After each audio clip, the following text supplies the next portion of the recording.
السلام علیکم دوستو، میں ہوں عامر خان اور آپ دیکھ رہے ہیں عامر ہسٹری ٹی وی۔ کبوتر کے پاؤں سرخ کیوں ہوتے ہیں؟ طوفان نوح گزر جانے کے بعد حضرت نوح علیہ السلام کی کشتی جودی پہاڑ پر پہنچ کر ٹھہر گئی تو حضرت نوح علیہ السلام نے روح زمین کی خبر لانے کے لیے کبوتر کو بھیجا۔ وہ زمین پر نہیں اترا بلکہ ملک سبا سے زیتون کی ایک پتی چونچ میں لے کر آ گیا۔ تو آپ نے فرمایا تم زمین پر نہیں اترے، اس لیے پھر جاؤ اور روح زمین کی خبر لاؤ۔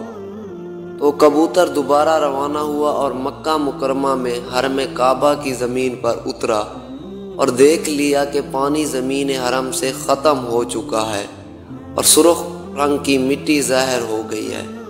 کبوتر کے دونوں پاؤں سرخ مٹی سے رنگین ہو گئے۔ وہ اسی حالت میں حضرت نوح علیہ السلام کے پاس واپس آ گیا اور عرض کیا، اے خدا کے پیغمبر، آپ میرے گلے میں خوبصورت طوق عطا فرمائیے اور میرے پاؤں میں سرخ خزاں مرحمت فرمائیے اور مجھے زمین حرم میں سکونت کا شرف عطا فرمائیے۔ چنانچہ حضرت نوح علیہ السلام نے کبوتر کے سر پر دست شفقت پھیرا اور اس کے لیے یہ دعا فرما دی کہ اس کے گلے میں دھاری ایک خوبصورت ہار پڑا رہے اور اس کے پاؤں سرخ ہو جائیں اور اس کی نسل میں خیر و برکت رہے اور اس کو زمین حرم میں سکونت کا شرف ملے۔